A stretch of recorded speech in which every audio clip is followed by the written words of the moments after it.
जी, निश्चित तौर से हम देख रहे हैं कि लगातार कैसे सरकार बनाने की एक जद्दोजहद चल रही है, लेकिन किस प्रकार के आंकड़े दिखाई पड़ रहे हैं इस वक्त की स्थिति आप देख सकते हैं कि बीजेपी जो कि पूरा एक इंडिया दल का अपना एनडीए का पूरा गठबंधन है, उस लिहाज से देखा जाए 242 पे है, 150 जो है वो अदर्स हैं, कांग्रेस 100 सीटों पे है। ये वो बड़ी पार्टियां हैं जो एक तरीके से अपने अपने नंबर्स के साथ में मौजूद हैं। तृणमूल कांग्रेस 29 सीटों के साथ में है तो डीएमके 22 सीटों के साथ में है। तो ये अपने आप में प्रमुख 5 दल हैं जिनके पास ज्यादा संख्या में एक तरीके से वोट्स आए हैं। तो ये वो दिखाता है प्रमुख 5 पार्टियों के वोट प्रतिशत के लिहाज से अगर बात की जाए तो बीजेपी के पास में कमोवेश लगभग 45% के आसपास वोट शेयर अभी तक आ चुका है।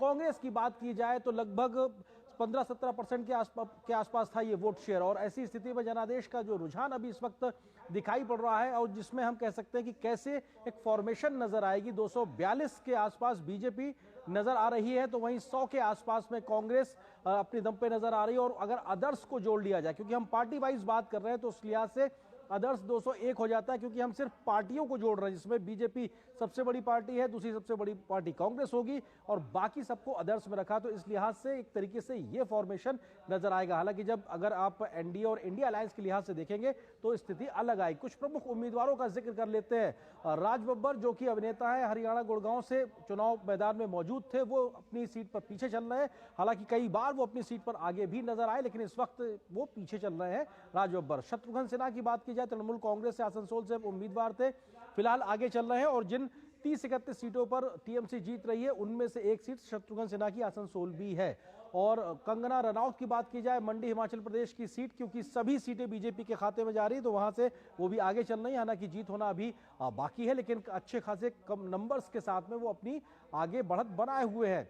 और एक और फिर फेर बदल देखा जा सकता है, क्योंकि लगातार उत्तर प्रदेश की मेरठ सीट पे कभी अरुण गोविल आगे होते कभी पीछे होते, फिलहाल अभी आगे हैं। और अपने आप में ये स्थिति दिखाती है कि बीजेपी वहां पे सीट निकाल सकती है, लेकिन बहुत क्लोज कॉन्टेस्ट अरुण गोविल का मेरठ उत्तर प्रदेश की, पश्चिम उत्तर प्रदेश की उस सीट से जहां से वो लगातार अपने आप को प्रयास कर रहे हैं। रवि किशन आगे चल रहे हैं गोरखपुर से, पिछली बार के भी सांसद थे, इस बार भी वहां पे चुनौती दे रहे थे। काजल निषाद उनके खिलाफ खड़ी हुई थी और बढ़िया टक्कर दी, लेकिन फिर अब उस पूरी लड़ाई के बाद में वो आगे बढ़ गए हैं और काफी नंबर्स के साथ अब वो आगे बढ़ते हुए नजर आ रहे हैं। अभिनेता थे, उसके बाद में सांसद बने और अभी फिर से हेमा मालिनी वही अभिनेता और उसके बाद में सांसद बनी, मथुरा उत्तर प्रदेश से तीसरी बार हैट्रिक लगाने की ओर अग्रसर नजर आ रही है। हेमा मालिनी की अगर बात की जाए तो ये उत्तर प्रदेश की मथुरा सीट अपने आप में कई वजहों से वो फेमस है, क्योंकि उस लिहाज से बहुत सी चीजें राजनीतिक रूप से सधती हैं मथुरा से। उस लिहाज से इस सीट पर तीसरी बार बीजेपी का अगर जीत होती है तो ये अपने आप में एक बड़ा संकेत और संदेश भी होगा।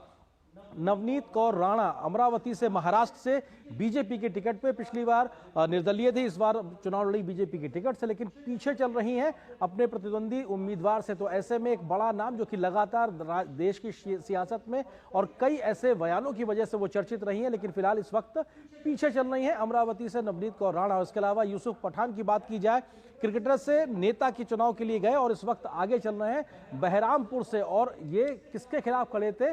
कांग्रेस का जाना माना चेहरा अजीत रंजन चौधरी के खिलाफ मौजूद थे और ऐसे में उनको एक तरीके से पीछे छोड़ के क्रिकेटर से नेता बन के वहां पे जीत हासिल करते नजर आ रहे हैं, क्योंकि इंडिया गठबंधन में टीएमसी और कांग्रेस वहां अलग अलग मौजूद है।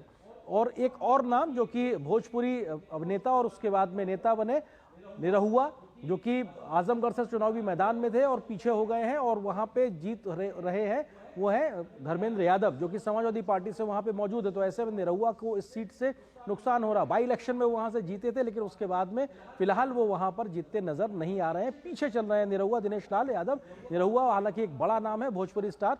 इसी प्रकार से प्रमुख उम्मीदवारों में पवन सिंह अभिनेता है, काराकाट से, बिहार से, इंडिपेंडेंट लड़ रहे थे, पहले बीजेपी में थे, बीजेपी ने आसनसोल से टिकट दिया था, जब टिकट कटा उसके बाद में वो नाराज हुए और उन्हें निर्दलीय के तौर से बिहार से चुनाव लड़ा, लेकिन अपनी सीट से वो पीछे चल रहे हैं। लेकिन जाना माना चेहरा है बिहार के लिहाज से बात की जाए या फिर भोजपुरी इंडस्ट्री की बात की जाए। ये वो तमाम ऐसे नाम जो हम कह सकते हैं कि देश की सियासत में जाने माने चेहरे हैं, लेकिन अपनी अपनी सीटों पे कोई आगे है तो कोई पीछे है। वापस चलते हैं अपने सहयोगी ममता और असीम। बहुत बहुत धन्यवाद अरेंद्र, ये तमाम तस्वीर हमारे सामने रखने के लिए। और इस तस्वीर में जो कुछ बड़े बिंदु आ रहे हैं वो आपके सामने रखेंगे, लेकिन उससे पहले इस वक्त की ब्रेकिंग दिखाना चाहेंगे आपको, क्योंकि टीकमगढ़ लोकसभा से बीजेपी के केंद्रीय मंत्री डॉक्टर वीरेंद्र कुमार जीत हासिल कर चुके हैं। वहीं अगर हम कांग्रेस प्रत्याशी पंकज अहिरवार की बात करें, इन्हीं को 4 लाख से अधिक वोटों से डॉक्टर वीरेंद्र कुमार ने हरा दिया था, केंद्रीय मंत्री डॉक्टर वीरेंद्र कुमार, और अपने हिस्से की जीत हासिल कर चुके हैं। यानी बीजेपी की फहरिस्त जो 240 और अब 42 होती नजर आ रही है, उसी में अब जुड़ जाएगी ये भी सीट जो अब जीत की ओर, यानी ये जीत चुके हैं सीट। रुझानों से नतीजों का सफर लगातार जारी है जो हम आपके सामने रखते रहे हैं। ममता, एक और खबर जो हम बता रहे हैं नीचे इलेक्शन ब्रेकिंग में कि मंडी से हम अभी बता रहे थे आरेंद्र की कंगना रनौत आगे चल रही है, लेकिन उनके प्रतिद्वंदी जो कांग्रेस के प्रत्याशी थे विक्रमादित्य सिंह, उन्होंने हार मान ली है और उन्होंने कंगना रनौत को बधाई दे दी है। तो इस वक्त की ये भी बड़ी खबर कि अब मंडी सीट से कंगना रनौत जीत गई हैं और उनके प्रतिद्वंदी विक्रमादित्य सिंह कांग्रेस के नेता प्रत्याशी, उन्होंने हार मान लिया और हार मानने के बाद उन्होंने मंडी सीट से कंगना रनौत उन्होंने बधाई दी है, जीत की बधाई दी है। यहाँ पर एक सवाल रोशन जी आपसे लेना चाहूंगी, क्योंकि ये जो नतीजे हम दिखा रहे थे उससे पहले उसमें हम दिखाया कि अधीर रंजन चौधरी बहरामपुर से पीछे चल रहे हैं। अब वो हारेंगे कि नहीं वो और बात है, लेकिन उनका पीछे चलना, खासतौर पर बंगाल के लिए आपकी टिप्पणी जरूर चाहूंगी, क्योंकि इस हमने देखा कितना ज्यादा बिहार में संदेश खाली और तमाम अन्य मुद्दे, भ्रष्टाचार के सभी मुद्दे उठे। जनता लग रही थी कि वाकई त्रस्त है, लेकिन उसके बावजूद हमने देखा तृणमूल कांग्रेस के पक्ष में बहुत सीटें गई हैं, बीजेपी को मात्र 10 सीटें। अधीर रंजन चौधरी पीछे चलते हुए, आपकी टिप्पणी। ये दरअसल मुझे ऐसा लगता है कि ये पश्चिम बंगाल के जो राजनीति वो अप्रत्याशित है।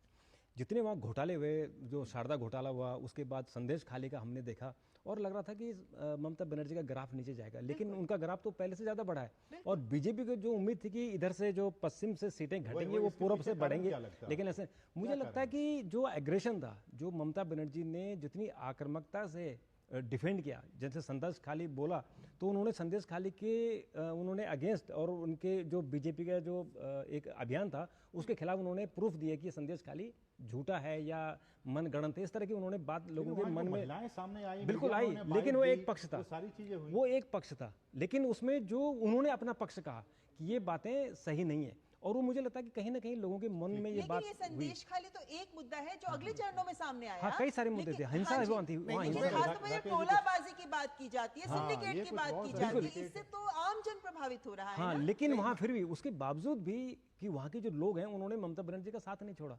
ये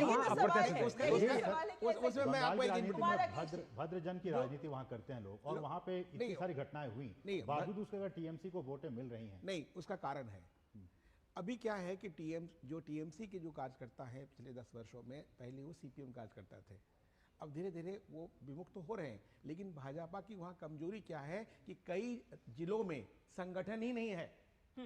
4-5 मैं कंस्टिट्यूंसी को मैं बता सकता हूँ, जो लोग गए, जो भी प्रभारी थे, कार्डर नहीं है बीजेपी, कार्डर नहीं, उन्होंने डेवलप नहीं कर पाए अभी तक।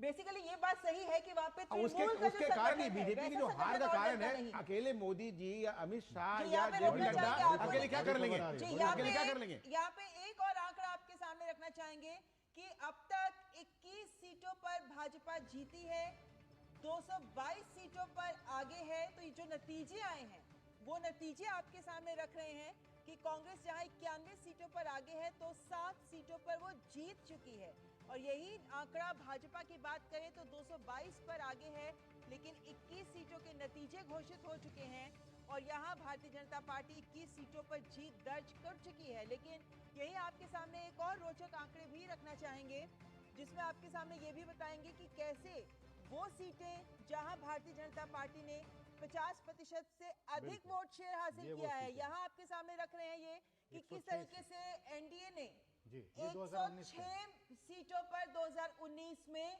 50% से अधिक सीटों पर वोट शेयर हासिल किया था, लेकिन इंडिया मात्र 22 ही ऐसे सीटें थी पिछले चुनावों में जहां इंडिया गठबंधन ने 22 सीटों पर 10 बिल्कुल। तो ये 2019 की बातें हैं, 2024 का भी चूंकि चल रही है, सारी चीजें आ रही हैं, लेकिन महत्वपूर्ण बात है एनडीए इस बार 130 ऐसी सीटें हैं, 130 ऐसी सीटें हैं जहां पे एनडीए ने 50% से अधिक का वोट शेयर हासिल किया है। और ये बात भी दीगर है कि भारतीय जनता पार्टी ने पिछले चुनावों में लगभग 12 राज्य ऐसे हैं जहां 50 से 70% तक का वोट शेयर हासिल हुआ, और यही कारण है जो आंकड़े दिखाते हैं वो इसी का परिणाम इन तस्वीरों के माध्यम से आपके सामने भाजपा हेडक्वार्टर में जबरदस्त जीत, जश्न का माहौल हमारे सामने। तरुण जुग जी।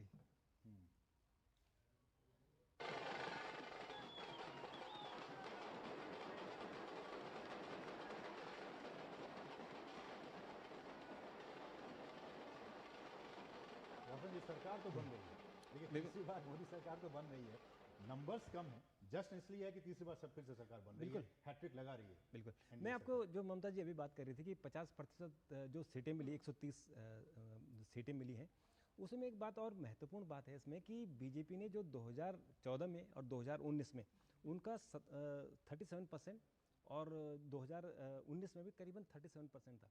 इस बार भी जो अभी वोट परसेंटेज है वो करीबन 38% है, यानी वोट परसेंटेज बढ़ा है। सीटें जरूर कम हुई है लेकिन वोट परसेंटेज कम नहीं हुआ है।